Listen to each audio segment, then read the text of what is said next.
बिस्मिल्लाहिर्रहमानिर्रहीम। दोस्तों ये देखिए कैपेसिटर है। पंखे में कैसे कैपेसिटर बदलते हैं ये मैं आज आपको बताने जा रहा हूँ। ये देखिए यहाँ से हम सबसे पहले छोटे पेचकस की मदद से इसको खोलेंगे। ये कैप नीचे था, ये ऐसे था, इसको हमने खोल के ये ऊपर कर दिया। अब यहाँ पर ये कैपेसिटर का तार है। ये देखिए दोस्तों, ये एक पंखे के अंदर से जो तार आ रहा है उसमें ये लगा हुआ है, और एक ये तार है, इसको हम ढीला कर लिए, ये निकल गया। ये एक लाल तार के साथ है। अब हम चाहें तो ये दूसरा कैपेसिटर दोनों तारों में यहाँ लगा के टाइट कर देंगे तो ये डबल कैपेसिटर हो जाएगा। पर इसका फ़ायदा और नुकसान क्या है? डबल कैपेसिटर लगाने से अगर ये पुराना आपका कैपेसिटर वीक है तो इसका भी पावर ये कंजम्पशन कर लेगा, जिसके वजह से आपका पंखा फिर भी ठीक नहीं चलेगा। इसलिए बेहतर ये है कि आप पुराने कैपेसिटर को मूव कर दें, रिमूव कर दें और नया कैपेसिटर इसी जगह ज्वाइंट कर दें। ये सबसे बेहतर है। 3.15 का कैपेसिटर लगाया जाता है पंखे के लिए।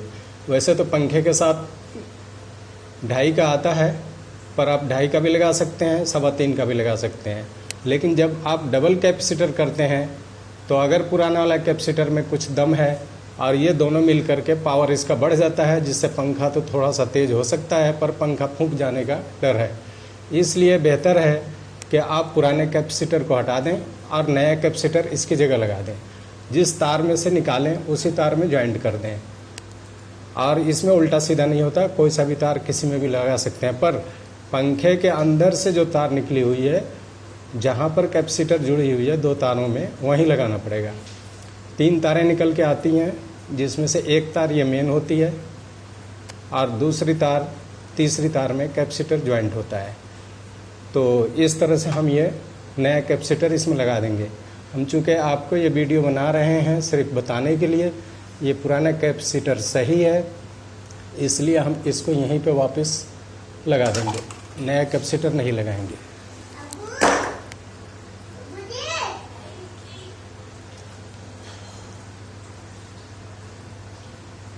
अब देखिए ये तार काला और कैपेसिटर का एक तार यहाँ पर था,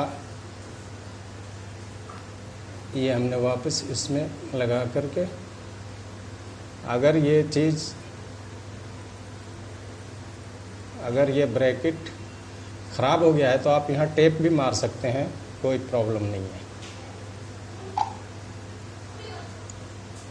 ये हम वापस इसी में जोड़ दिए और इसको हमने इसमें टाइट कर दिया। अब इससे ये देखिए इसमें पकड़ा नहीं, इसको हम और खोल लेते हैं।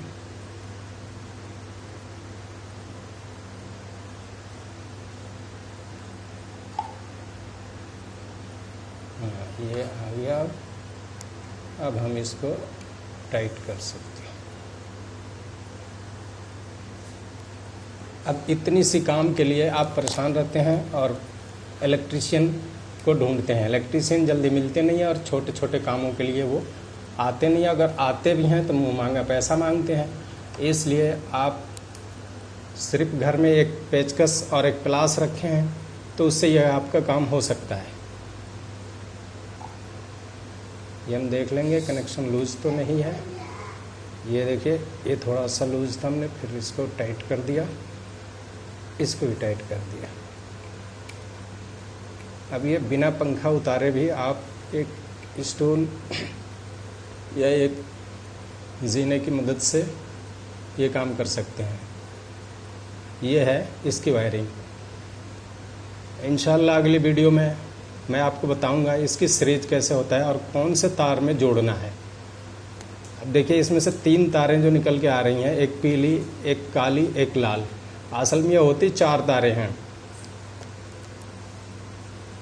2 लाल और 2 काली या 2 पीली भी हो सकती हैं। जिसमें से 2 तारों को अंदर से जो कोयल होते हैं उसमें एक बाहर की कोयल एक अंदर की कोयलों का 2 तारों को आपस में जोड़ के ये एक तार बनाया हुआ है जो ये ऊपर लगा हुआ है। और ये फिर एक काली और ये जो लाल है इसमें कैपेसिटर जोड़ते हैं। अगर हम ये तार को नीचे कर दें और इस तार को बीच में कर दें तो ये पंखा आपका उल्टा चलने लगेगा। तो इसलिए आपने करना क्या है, इसको सीधा चलाने के लिए सीरीज में पहले चेक करना पड़ता है, तो एक ही बार में काम हो जाता है। और अगर सीरीज नहीं है अपने पास तो इसको, अगर ये उल्टा चल रहा है पंखा, तो इस तार को एक बार हम चेंज कर लेंगे, चेंज करके ऊपर से नीचे लगा देंगे तो पंखा फिर सीधा चलने लगेगा। और ये तार अगर हमने चेंज कर दिया, इधर कर दिया, तो फिर पंखा स्लो भी चलेगा, उल्टा भी चल सकता है, कुछ भी हो सकता है। ये रहा आज का कैपेसिटर बदलने का वीडियो। ये अब हमने नीचे कर दिया, इसको बिठा दिया।